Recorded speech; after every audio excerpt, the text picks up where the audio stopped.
Hello students, I am your biology faculty Abhinav Singh. Welcome to my channel Abhinav Singh Biology. In the previous video, we have discussed about the first type of complex tissue, that is xylem tissue. But in this video, we have to discuss about the second and last type of the complex tissue, that is phloem tissue. We know that complex tissue is a type of permanent tissue which is made of more than one types of permanent cells. So, as the xylem, phloem tissue is also a complex tissue and is made of more than one types of permanent cells or more than one types of phloem cells. Actually, phloem tissue is meant for the translocation or the conduction of food materials from leaf to all parts of the plant body in bidirectional way. We know that xylem tissue helps to conduct water, but only in the one direction, that is vertically upward direction. But when we are talking about the direction of phloem tissue, then it must be very clear that the phloem tissue helps to translocate food materials from leaf to all parts of the plant body. It means the flow of the transportation may be bidirectional, towards upwardly or towards downwardly. So, and this is because the transportation of water and minerals by xylem tissue was due to passive transport, which do not require any metabolic energy or an extra energy. But here, phloem tissue is actually a living tissue and it translocates food materials from leaf to all parts of the plant body, but it requires an extra energy, that is a metabolic energy in the form of adenosine triphosphate or ATP. We know about ATP. ATP is the energy currency of the cell. Actually, we know that leaf is the most important part of the plant which makes food by the process of photosynthesis, because it contains a green pigment which is known as chlorophyll, and chlorophyll is the most important raw material present inside the kitchen house of the cell, that is chloroplast, for the conversion of solar energy into a chemical energy by the process of photosynthesis, and the food is prepared in the form of glucose. But the prepared food is not translocated in the form of glucose. Actually, prepared food is translocated in the form of sucrose here, and this is because sucrose is a simpler substance. It is not reactive, so it may easily translocate from one part of the plant body to the another part of the plant body without any disturbance by the help of metabolic energy ATP.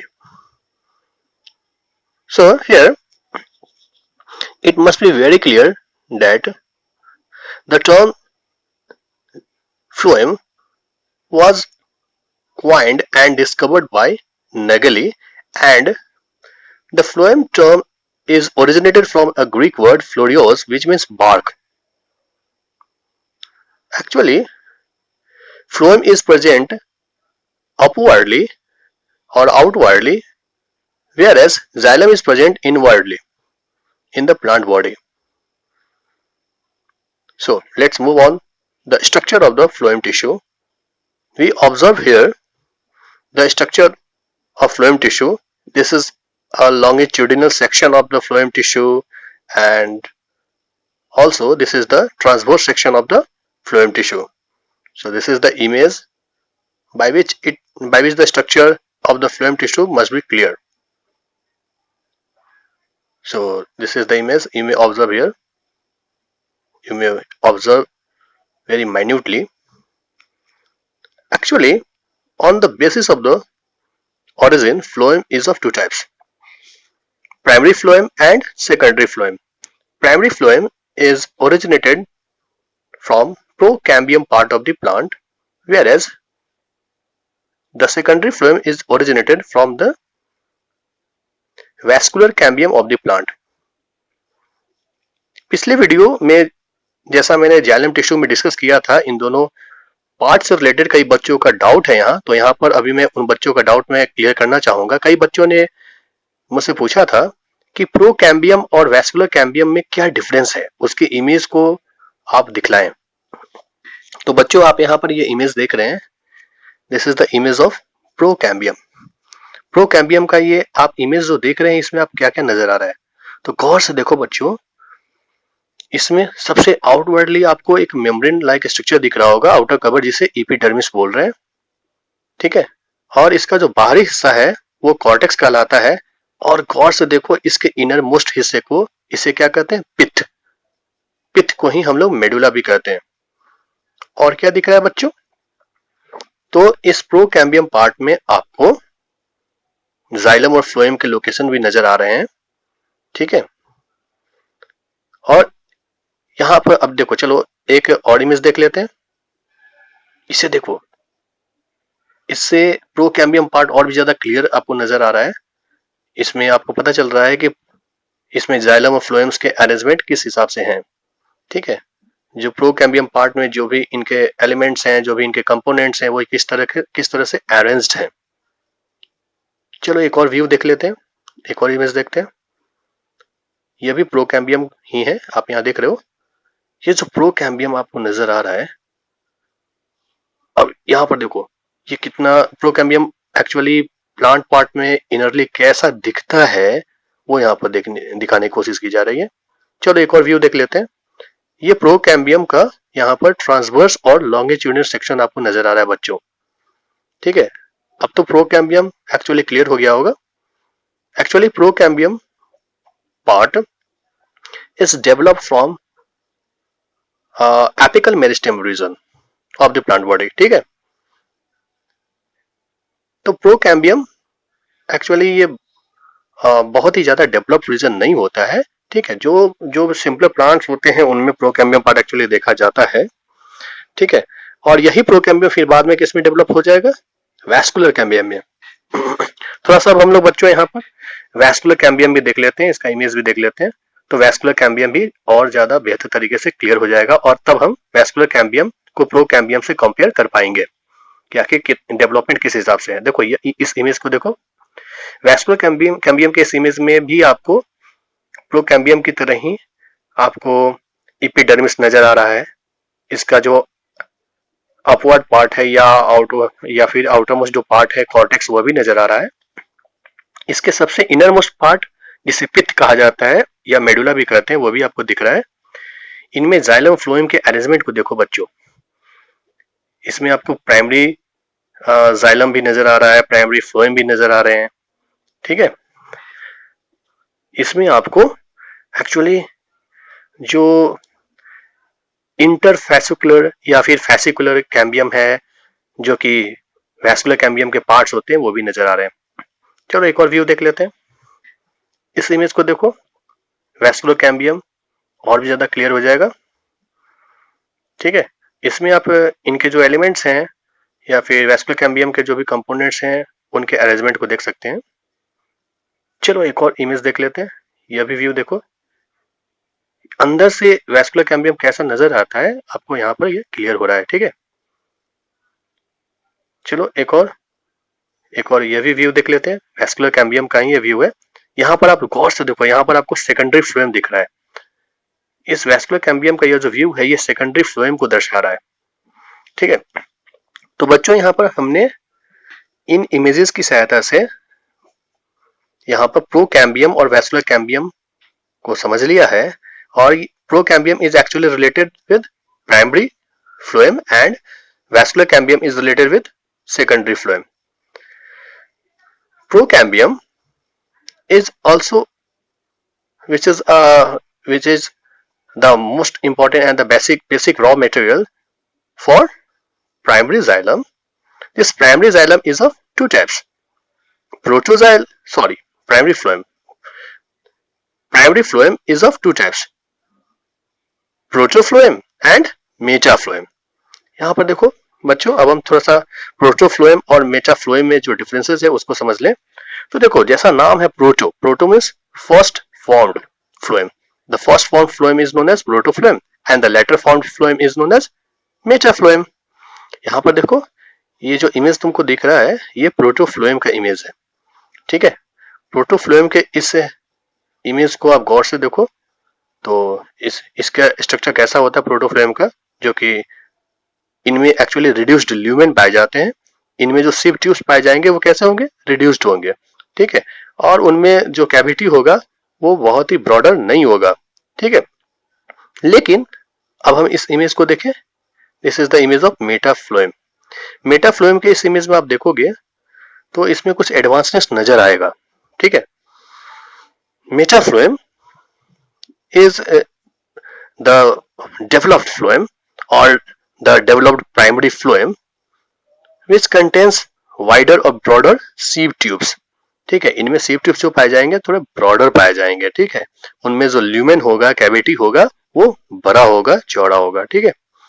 तो यहाँ पर आपने image से भी ये समझ लिया है कि कैसा प्रोटोफ्लोएम दिखता है और कैसा मेटाफ्लोएम दिखता है, ठीक है। तो इस तरह से यहाँ पर हमने प्राइमरी फ्लोएम और सेकेंडरी फ्लोएम में कुछ डिफरेंसेस समझ लिया है। प्राइमरी फ्लोएम बहुत ही सिंपलेस्ट फ्लोएम था, प्रिमिटिव फ्लोएम था, ठीक है। वेयरएज सेकेंडरी फ्लोएम कैसा था, वो डेवलप्ड एडवांस फ्लोएम है और सेकेंडरी फ्लोएम में जितने भी कंपोनेंट्स हैं वो सारे पाए जाएंगे, ठीक है। जितने भी कंपोनेंट्स यानी जो फ्लोएम के कंपोनेंट्स हैं वो पाए जाएंगे। चलो अब हम थोड़ा देख ही लेते हैं क्या कि फ्लोएम के कौन कौन से कंपोनेंट्स होते हैं, व्हाट आर द कंपोनेंट्स और the elements of the phloem tissue, ठीक है। तो यहाँ पर आप देख रहे हो ये फ्लोएम के टाइप्स आपको नजर आ रहे हैं। There are 4 different cells present in a phloem tissue. Phloem tissue, since it is a complex tissue, then it is made up of more than one types of the cells. देखो phloem tissue भी xylem tissue की तरह ही 4 different cells से बना हुआ है। ये चारों cells कौन कौन से हैं, sieve tube, सॉरी सिव एलिमेंट्स कहें तो ज्यादा बेहतर है। मैंने सिव ट्यूब टर्म इसलिए कहा क्योंकि कई बच्चे कंफ्यूज होते हैं। यहाँ पर सिव ट्यूब हम नहीं कहेंगे, हम सिव एलिमेंट्स कहेंगे। अब सिव एलिमेंट्स क्यों कहेंगे थोड़ी देर में डिस्कस कर लेंगे। तो फर्स्ट कंपोनेंट और द फर्स्ट एलिमेंट और the first specific cell present in a phloem tissue is sieve element. The second specific cell is companion cell, the third one is phloem parenchyma and the fourth one is phloem fiber और bast fiber। हम लोग one by one study कर लेते हैं। सबसे पहले सिव elements. देखो जैसा कि मैं बता रहा था कि कई बच्चे कंफ्यूज्ड होते हैं कि सिव एलिमेंट्स और सिव ट्यूब दोनों डिफरेंट चीज है क्या। Actually sieve elements are classified into 2 parts. इसके अंतर्गत 2 पार्ट्स होते हैं। कौन कौन से, पहले पार्ट को बोलते हैं सिव ट्यूब एलिमेंट और सिव ट्यूब मेंबर्स, ठीक है, जिसे कॉमनली हम लोग सिव ट्यूब ही कहते हैं।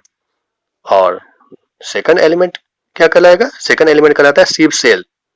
देखो sieve cell and sieve tube both are different but they together combine to form a sieve element which is the first most important part or the specialized cell present inside phloem tissue। तो अगर हमें सिव element समझना है तो पहले सिव tube के बारे में समझ लें और फिर बाद में सिव सेल के बारे में समझेंगे, ठीक है। तो चलो स्टार्ट करते हैं। सिव ट्यूब, आप ये जो इमेज देख रहे हैं यहाँ पर आपको सिव ट्यूब नजर आ रहा है। क्या दिख रहा है आपको, इसमें आप जो भी इमेज देख रहे हैं इससे क्लियर हो रहा है कि sieve tubes are cylindrical in shape, sieve tubes are longer. ये जो सेल होगा कैसा होगा, लॉन्गर, स्लेंडर होगा। स्लेंडर मीन्स थीन होंगे, थीनर होंगे, थीन वॉल्ड होंगे। And of course living cell होगा। लिविंग सेल है इसका मतलब the cell wall is composed of cellulose. Cell wall is composed of cellulose here, ठीक है। और इनमें एक्चुअली अगर ये लिविंग सेल है it means it must contain living protoplasm. इनमें लिविंग प्रोटोप्लाज्म होगा। It has a central vacuole. इनमें जो वैक्यूल होगा बहुत ही बड़ा सा सेंट्रल वैक्यूल होगा। और अगर सेंट्रल वैक्यूल प्रेजेंट है इसका मतलब इसमें जो साइटोप्लाज्म है, साइटोप्लाज्म लोकेटेड टुवर्ड्स पेरिफेरी, वो साइड में लोकेटेड हो जाएंगे। It means cytoplasm located towards periphery as in the form of a thin layer, ठीक है। But the cell does not have any nucleus. The nucleus is almost not available, absent here. बहुत ही interesting बात यह है, बहुत ही interesting और unique feature in sieve tubes का ये होता है कि it does not contain any nucleus. अब जरा सोचो कि ये लिविंग सेल भी है, तो उनके जो लिविंग प्रॉपर्टीज है उनको मेंटेन करने वाला, उनको हैंडल करने वाला न्यूक्लियस यहाँ पर नहीं है. तो इन सिव ट्यूब्स की एक्टिविटी को कौन कंट्रोल करेगा, आखिर ये कैसे फंक्शन करेंगे? तो थोड़ी देर बाद हम लोग इस प्रॉब्लम का सॉल्यूशन समझ लेंगे. अभी फिलहाल सिव ट्यूब के स्ट्रक्चर को और अच्छे से समझो. यहाँ पर जो आप इमेज देख रहे हैं इसमें आपको क्या नजर आ रहा है? देखो, these sieve tubes have end walls and these end walls bear a lot of sieve pores. These sieve pores together form a sieve plate. देखो, sieve का मतलब क्या होता है? आपने चलनी देखा है? चलनी, घर में जो चलनी यूज होता है, ठीक है, तो जो दूध छानने के लिए जो यूज होता होगा चलनी, ठीक है, या फिर बालू चालने का काम जो होता है जो कंस्ट्रक्शन एक्टिविटीज में, तो वहां पर जो चलनी यूज होता है, ठीक है, एकदम बिल्कुल उसी तरह का यहाँ पर सीव प्लेट पाया जाता है.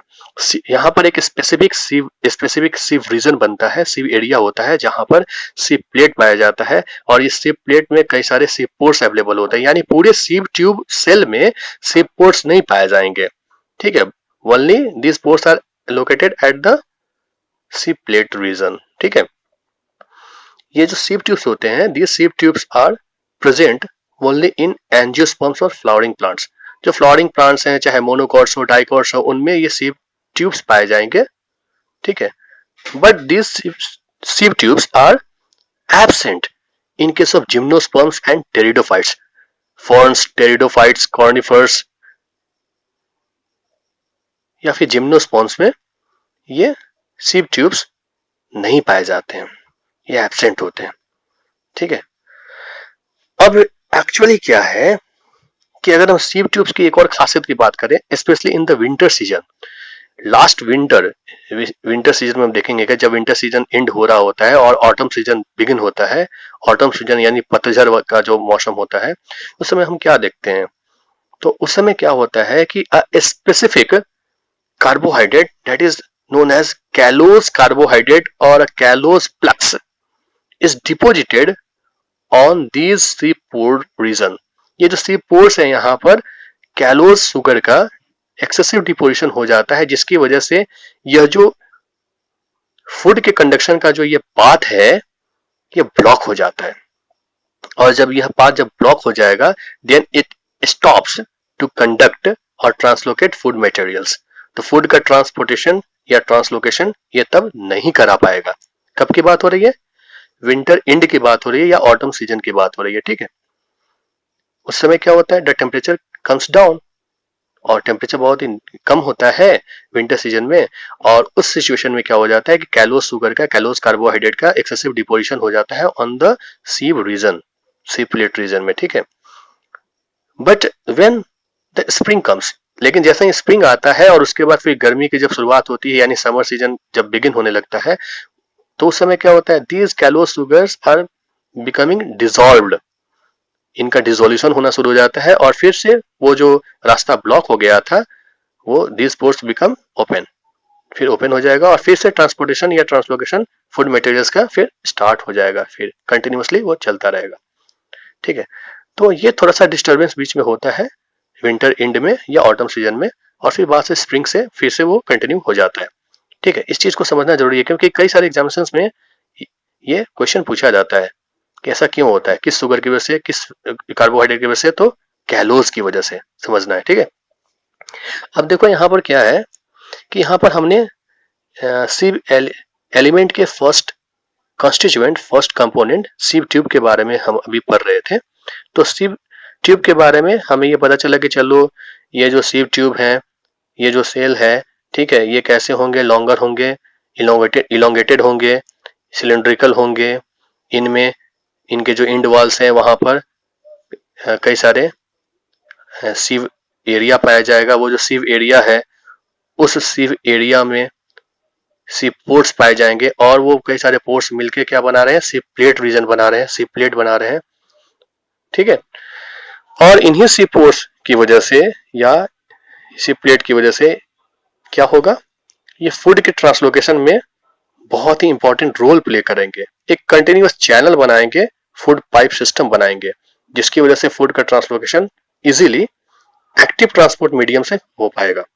ठीक है, देखो जाइलम टिश्यू में जो ट्रांसपोर्टेशन होता है वाटर मिनरल्स का, वो पैसिव ट्रांसपोर्ट मेथड से होता है, जबकि फ्लोएम टिश्यू में जो ट्रांसपोर्टेशन होता है फूड मटेरियल्स का, वो एक्टिव ट्रांसपोर्ट मीडियम में होता है, एक्टिव ट्रांसपोर्टेशन मेथड से होता है। अब पैसिव ट्रांसपोर्ट क्या है, एक्टिव ट्रांसपोर्ट क्या है, तो देखो passive transport does not require any extra metabolic energy।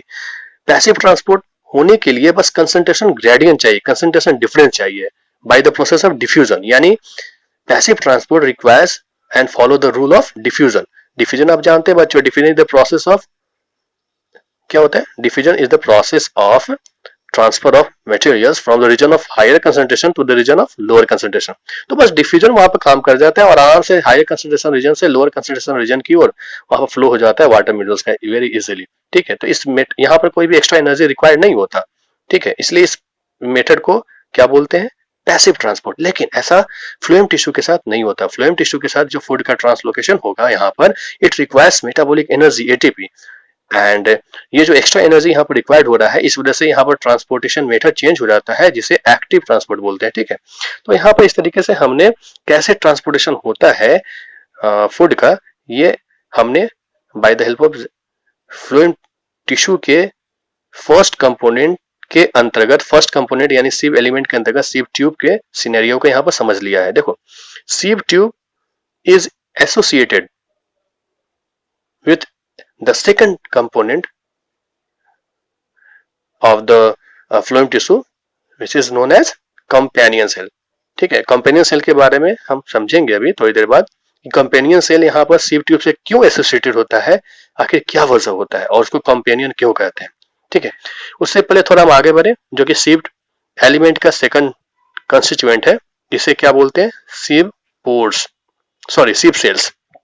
ठीक है, हमने सीव ट्यूब के बारे में समझ लिया, सीव ट्यूब एलिमेंट या सीव ट्यूब मेंबर या सीव ट्यूब के बारे में समझ लिया। अब हम थोड़ा सीव सेल्स के बारे में समझ लेते हैं। देखो, sieve cells are somewhat different from sieve tube. Sieve tube कैसे थे, लॉन्गर थे, ठीक है, इलोंगेटेड थे, सिलिंड्रिकल थे। देखो यहाँ पर जो सीव सेल होंगे वो कंपेरेटिवली किसके किसके कंपैरिजन में, सीव ट्यूब के कंपैरिजन में कैसे होंगे, थोड़े से शॉर्टर होंगे। ठीक है, and these having tapering ends, pointed ends, इनके जो एंड्स होंगे कैसे होंगे, टैपर्ड होंगे, टैपरिंग एंड्स होंगे, नुकीले होंगे। ठीक है, अब यहां पर एक और बहुत ही इंटरेस्टिंग बात यह है, ये जो सीव सेल्स हैं, these sieve cells contain many sieve pores on its surface everywhere. ये जो सीव सेल्स होते हैं उनमें सीव पोर्स लगभग हर जगह पाए जाते हैं। हमने सीव ट्यूब में क्या देखा था, वनली वो सीव ट्यूब में हमने देखा था कि जो उसके स्पेसिफिक रीजन होते थे, सीव प्लेट होते थे, बस वहीं पर सीव पोर्स पाए जाते थे। लेकिन यहाँ पर ऐसा नहीं है, सीव सेल्स में सीव पोर्स एवरीवेयर पाए जा रहे हैं। ठीक है, actually sieve cells are absent in angiosperms. Angiosperms में सीव सेल्स नहीं पाए जाते हैं। Sieve cells are only present in pteridophytes and gymnosperms. तो बच्चों, जैसा कि मैंने बताया था कि सीव ट्यूब्स एंजियोस्पर्म्स में ही पाए जाते थे, वो जिम्नोस्पर्म या टेरिडोफाइट्स में नहीं पाए जाते थे। तो जिम्नोस्पर्म और टेरिडोफाइट्स में फूड का ट्रांसलोकेशन, फूड का कंडक्शन कौन कराएगा, सीव सेल्स कराएंगे। ठीक है, अब देखो, sieve cells are associated with albuminous cells और स्ट्रासबर्गर सेल्स। स्ट्रासबर्गर नाम के एक साइंटिस्ट है जिन्होंने एल्बुमिनस सेल्स की खोज की थी, और इन्हीं एल्बुमिनस सेल्स से एसोसिएटेड होता है ये सीव सेल्स। किन में, जिम्नोस्पर्म्स या फिर टेरिडोफाइट्स में। ठीक है, जैसा कि अभी कुछ देर पहले हमने पढ़ा था कि सीव ट्यूब किससे एसोसिएटेड होता था, कंपेनियन सेल से। ठीक है, यहां पर भी जो सीव सेल्स हैं वो किससे एसोसिएटेड है, किससे कनेक्टेड है, तो एल्बुमिनस सेल से, स्ट्रासबर्गर सेल से। और ये स्ट्रासबर्गर सेल्स से इसलिए कनेक्टेड हैं ताकि इनको एक सहारा मिल सके और सीव सेल्स क्या करा पाए, फूड का ट्रांसलोकेशन करा पाए, कंडक्शन करा पाए, कहा, जिम्नोस्पर्म्स और टेरिडोफाइट्स में। ठीक है बच्चों, तो यहां पर हमने सीव एलिमेंट्स जो फर्स्ट टॉपिक था, फर्स्ट कंपोनेंट था फ्लोएम टिश्यू का, वो हमने यहाँ पर डिस्कस कर लिया है। सीव एलिमेंट के अंतर्गत हमने सीव ट्यूब और सीव सेल दोनों को डिस्कस कर लिया। ठीक है, अब हम आगे बढ़ते हैं। Let us move on the second component of the phloem tissue which is known as companion cell. देखो companion, what is the role of companion in our life? Companion may solve many of our problems in adverse condition, adverse situation। ठीक है, companion का मतलब क्या होता है? साथी, साथी साथ निभाना।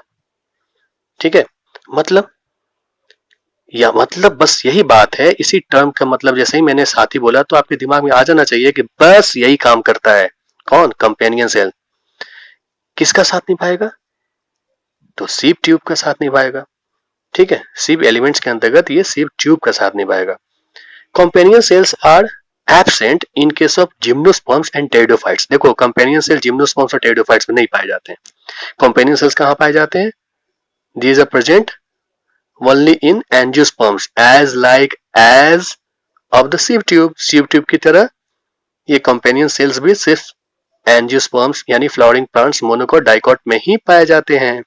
ठीक है, तो यहाँ पर ये जो कंपेनियन सेल है, कंपेनियन सेल कैसा होगा? तो ये लॉन्गर होंगे। ठीक है, दे हैव टैपरिंग एंड्स, इनके जो एंड्स होंगे वो टैपर्ड होंगे, टैपरिंग एंड्स प्रेजेंट होंगे। ठीक है, ये जो कंपेनियन सेल्स होंगे, ये कंपेनियन सेल्स की एक और बहुत ही इंटरेस्टिंग खासियत ये है कि इनके पास, चूंकि ये भी लिविंग सेल है, लिविंग सेल है मतलब लिविंग सेल है और इनके जो सेल वाल है वो भी थिन है, और थिन सेल वाल है तो ऑब्वियस बात है कि the cell wall is composed of cellulose. तो लिविंग कंडीशन अगर इनके पास है तो इनके पास न्यूक्लियस होता है। अब देखो इनका जो न्यूक्लियस है यानी the nucleus of the companion cell not only control itself, not only control the activity of the companion cell but also it controls many activities of the sieve tube। ठीक है, मतलब बहुत इंटरेस्टिंग बात यह है कि कंपेनियन सेल जो कि सीव ट्यूब के साथ ही कनेक्टेड होता है, एसोसिएटेड होता है, दोनों एक दूसरे से चिपके होते हैं, दोनों यहाँ पर सीव ट्यूब का साथ निभा रहा होता है कंपेनियन सेल। वो कंपेनियन सेल के अंदर का जो न्यूक्लियस है वो कंपेनियन सेल को तो कंट्रोल करता ही है, इसके साथ साथ वो सीव ट्यूब के एक्टिविटी को भी क्या कर रहा होता है? कंट्रोल कर रहा होता है। ठीक है, तो इस तरीके से कंपेनियन सेल ने साथ दिया किसका? सीव ट्यूब का। और सीव ट्यूब ने क्या किया? फूड ट्रांसपोर्ट किया, फूड ट्रांसपोर्टेशन जो कि बाई डायरेक्शनल वे में हो सके उसको मेंटेन किया। ठीक है, यहां पर companion cell and sieve tubes both are also known as sister cells. इनको सिस्टर सेल्स भी कहते हैं because both of them are originated from the same mother cell. क्योंकि इन दोनों का ओरिजिनेशन किससे होता है? सेम मदर सेल से होता है, इसलिए इनको सिस्टर सेल भी बोलते हैं। और दोनों मिलकर काम करते हैं फूड के ट्रांसलोकेशन में, बहुत ही ज्यादा इफिशिएंट इनका रोल है। तो यहां पर हमने कॉम्पेनियन सेल को भी समझ लिया है। ठीक है, अब देखो कॉम्पेनियन सेल तो एंजियोस्पर्म में है, तो जिम्नोस्पर्म और टेरिडोफाइट्स में कॉम्पेनियन सेल तो नहीं है, तो वहां पर क्या होगा? वहां पर कॉम्पेनियन सेल की जगह क्या होता है? अभी कुछ देर पहले हमने बात किया था, वहां पर कंपेनियन सेल की तरह जगह यानी किसके किसकी बात हो रही है? In case of gymnosperms and pteridophytes, specially conifers में आप देखोगे क्या कि कंपेनियन सेल्स की जगह वहां पर एल्बुमिनस सेल्स पाए जाते हैं, जिन्हें स्ट्रासबर्गर सेल्स भी कहते हैं।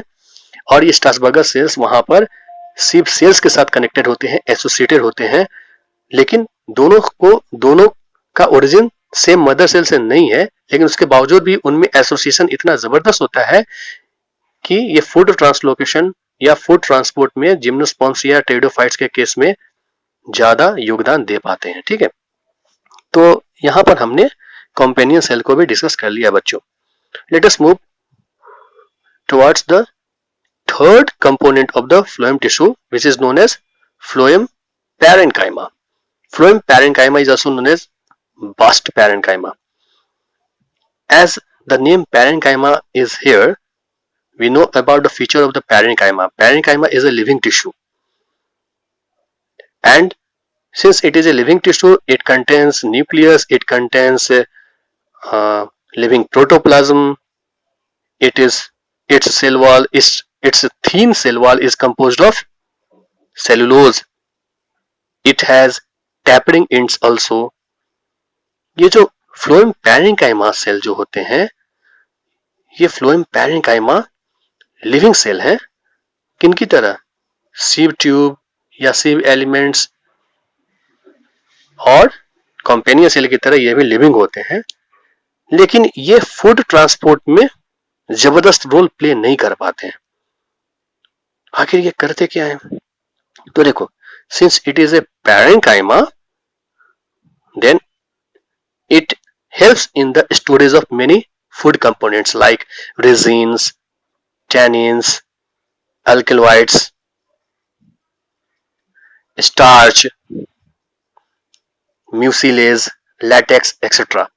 कई सारे फूड कंपोनेंट्स ऐसे होते हैं जिनको स्टोर रखना भी बहुत जरूरी होता है। तो स्टोरेज का काम कौन करेगा? यही करेंगे phloem parenchyma, because they have large intercellular spaces.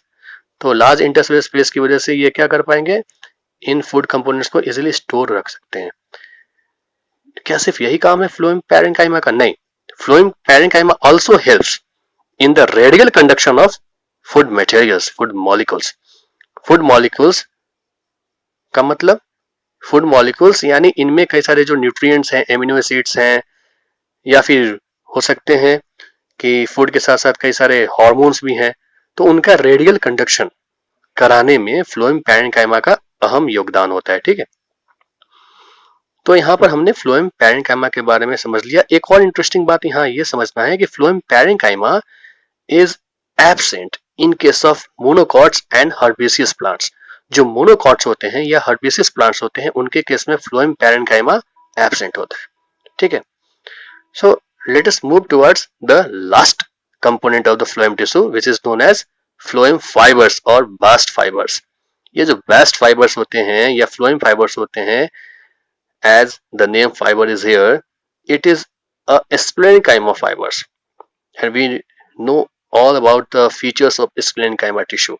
हमें पता है कि it has a thick cell wall and the cell wall is composed of lignin. It has tapering ends.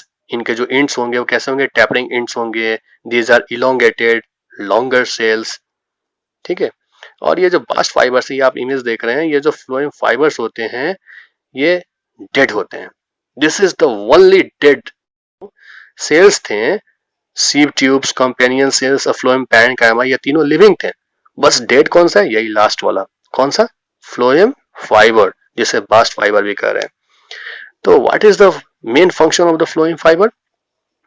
Since it is dead in nature, it has lignified cell wall, then it must provide a mechanical strength or mechanical support to the phloem tissue. जो phloem tissue है या phloem tissue के जो basic elements हैं, means it also provides mechanical support to the companion cell and sieve tube elements of the phloem tissue. ठीक है, तो इस तरीके से यहाँ पर phloem फाइबर्स क्या हमने यहाँ पर फंक्शन समझ लिया है, स्ट्रक्चर भी समझ लिया।